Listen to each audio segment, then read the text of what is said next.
My name is Yayan, working for a governance forest and governance program.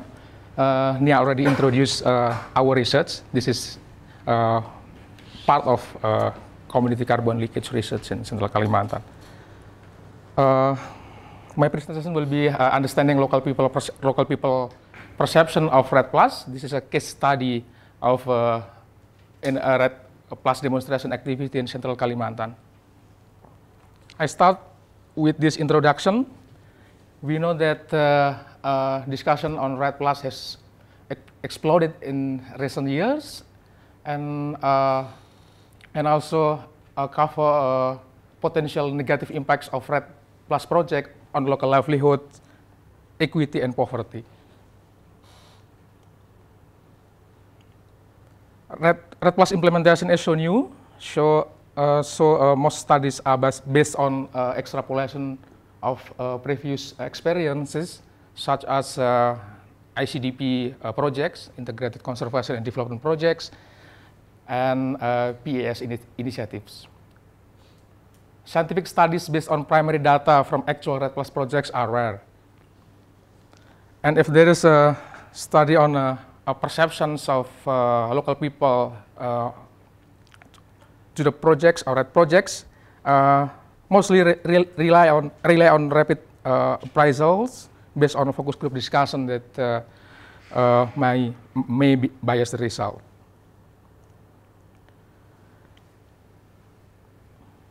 This study offers an alternative approach by using both randomly sampled respondent and key informant interview. The objective is to understand people perceptions of REDD+ in the KFCP projects. By perceptions, we cover knowledge, participation, and motivation, and also hopes and worries of the local people. This is a short background of the KFCP projects. KFCP is part of a bilateral cooperation between the government of Indonesia and Australia. This is one of 4 official REDD+ demonstration activities in Indonesia. And the main objective of this project is to demonstrate a credible, equitable, and effective approach to reducing greenhouse gas emission from deforestation and forest degradations, including from degradation of peatlands. This is the study area. The site is located in Kapuas District, Central Kalimantan. The area covers around 120,000 hectares, mostly peatlands. And I think I need to give a brief history of this site. The site is part of ex-Megarise projects area. The ex-Megarise project area cover 1 million hectares. I think most of us know about this Megarise projects. This is the government projects to convert peatland into rice cultivation start in 1996 and stop in 1998 because of a political and economic crisis in Indonesia. And as we know also that this Megarise projects develop many canals in the peatland area, and up to now the drainage canals still significantly alter the hydrology, ecology, and human access to peat swamp forests, and also continue to cause peat fires and oxidation as a major greenhouse gas emissions. This is the activities of KFCP project we observe until October 2011. One is peatland rehabilitations. These activities include community-based nurseries and reforestations, tatas blocking trials. Tatas is hand-dig small canal dig by the community in the past, especially to transport the logs in this area. And also preparation for canal blockings and peatland monitoring.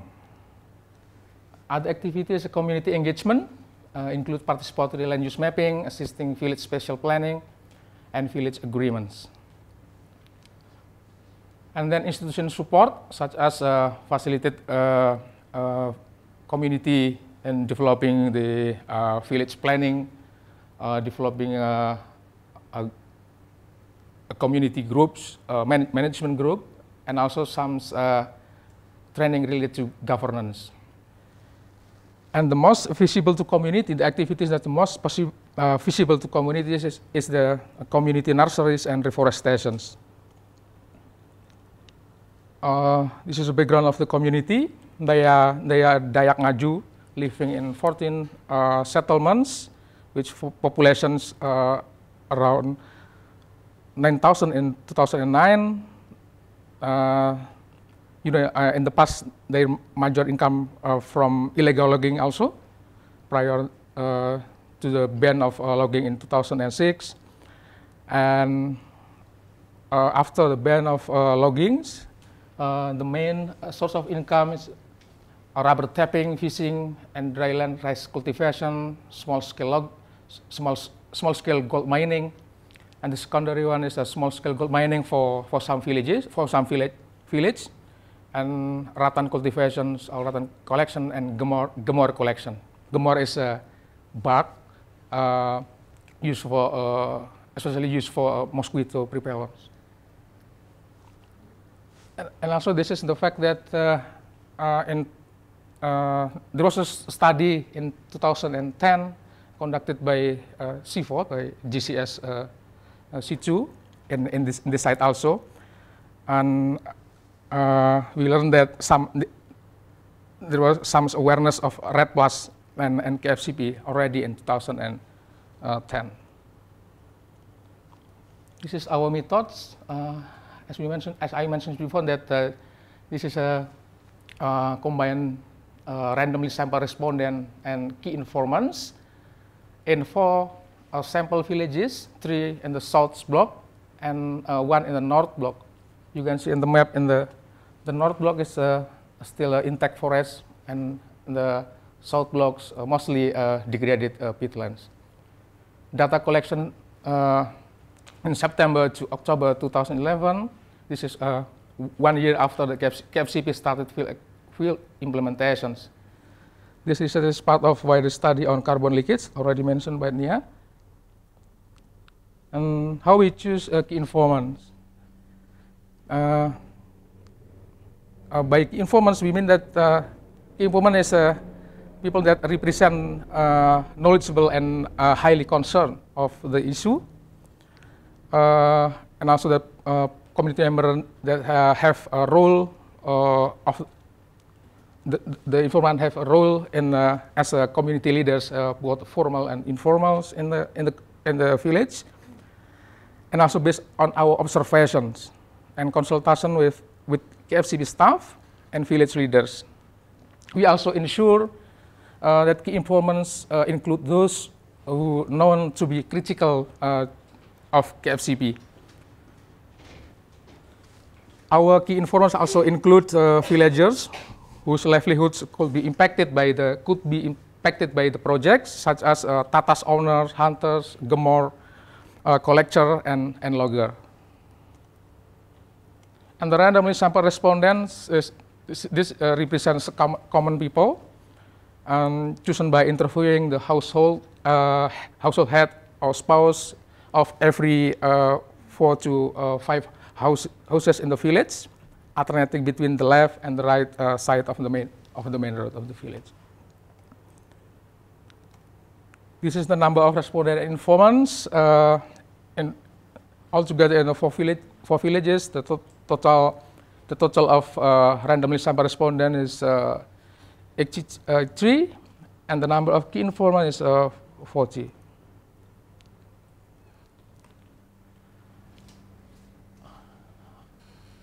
This is the result. I start first with the result. That based on our data, that the perception of the REDD+ program vary markedly between common people and those who involved, which is the key informants. So more care should be taken when using focus group discussion to avoid the bias. Equally likely to find those who have some worries about KFCP projects and those who have none. So we caution against representation of worries or no worries. The individual perception is mostly motivated by short-term financial benefit, and also this is linked to the because in the area there are many projects in the past that perceived by the community fail to provide tangible economic benefit for the people. I start with the knowledge of REDD+. The blue one represents key informants, and red one represents randomly respondent.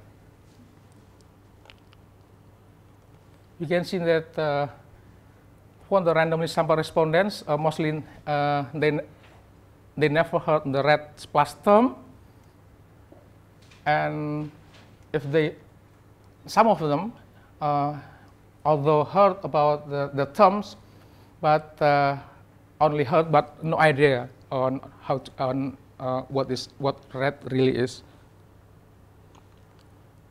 For those who have heard about REDD, there are some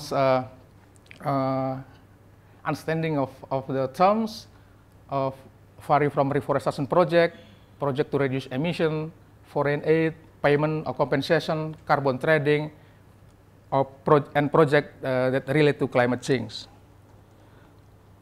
We can see also that for the key informants, mostly they think that REDD is a program that relates to reforestation.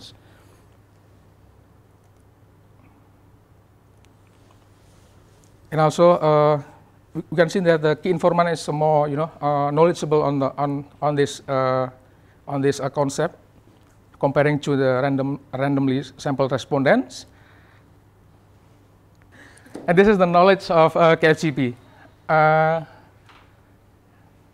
The blue one represents key informants, randomly selected, randomly sample interview.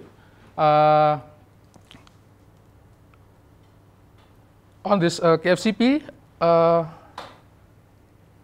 for the randomly sample respondents, still 29% still never heard about KFCP, but most of them heard know about the KFCP. For those who knows about the KFCP, they think that KFCP is the project or program that relate to conservation projects, reducing emissions projects, or REDD, cooperation between Indonesia and Australia, community empowerment program, and reforestation projects. So some of the randomly sample interview, even though they heard about REDD, about KFCP, but some of them still don't know how to, only heard but cannot explain what KFCP really is. How you read the percentage of that things, in terms of 100% of, how you calculate the percentage there, like conservation is 18 and then 0%. Your total is 100. One respondent or one informant can choose 3 or 2, not only one, one's perceptions. So yeah, multiple, yeah. And that means 3 people, one person might think it's both reducing emissions and reforestation. Yeah.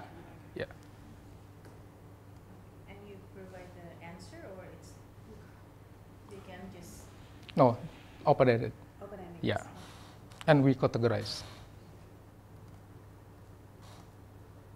And this is interesting one that understanding KFCP as a reducing emission projects or REDD is only said by the key informants. So 0 from the randomly sample interview that mentions about that the KFCP is related to red mechanism. And this is the participation of the peoples.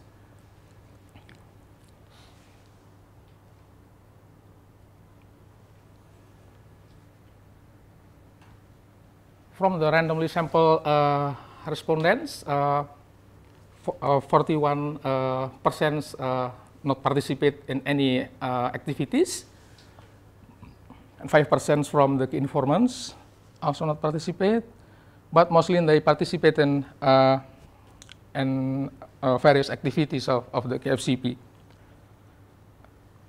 The activities that mostly participate by the people is the reforestations, which is the nurseries programs and planting. You can see they also participate in the meetings, but for key informants, higher than the randomly sample interview. So this is a motivation of the participations. From the randomly samples, mostly they, as I mentioned before, that 41% not participate, and if they participate, mostly motivated by to get alternative income or labor, and then just follow other peoples, so follow their neighbor, and because in the context of this village, people often jealous if someone involved in projects, but someone not involved in the project. But yeah, so people will jealous with their college. And also the motivations is to get knowledge and experience by involved in some projects, because there are some trainings and meetings that facilitated by the KFCP. And for the key informants, is also that motivation is alternative income and labor,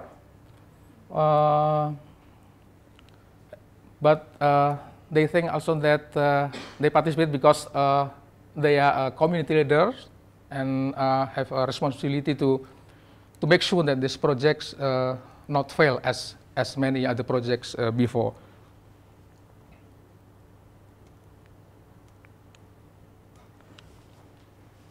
I continue with the worries.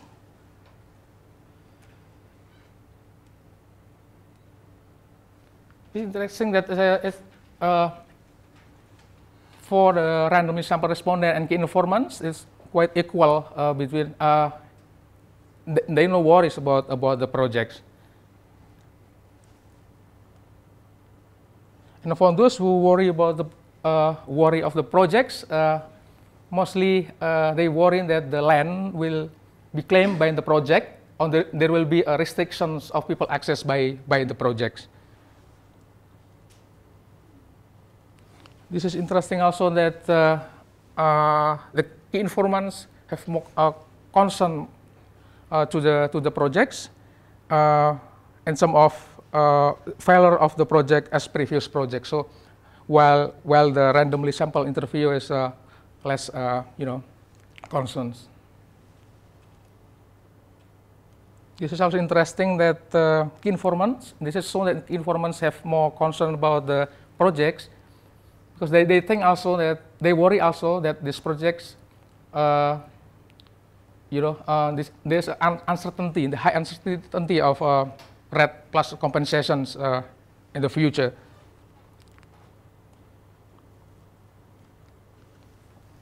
And this is a discussion part that I think that still need more data on the lack of participation, motivation, and knowledge, because we need to explore why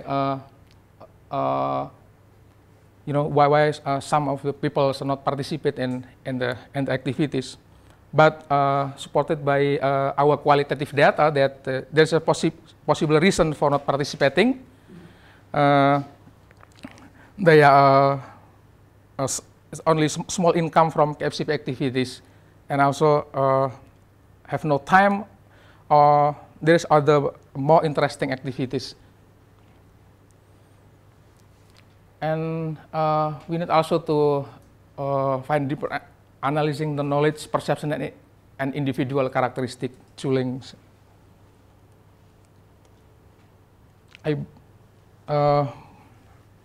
conclude again with this, and that I already presented before, that the perception of the REDD+ program vary markedly between common people and more informed peoples, equally likely in both groups to find those who have some worries about KFCP projects and those who have none.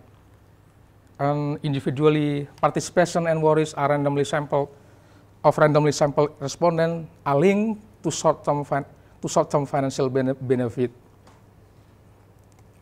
And you know that these perceptions, based on and the qualitative data also, that perceptions of the projects is closely related to the context of the community, and you know the failure of many projects before, because as you know that there people's think that they only audience of the big projects such as ex-megaRISE projects, and then many peatland rehabilitation projects, but people think that fail in providing tangible benefit for local people. So this is also the basis of the people to see the KFCP.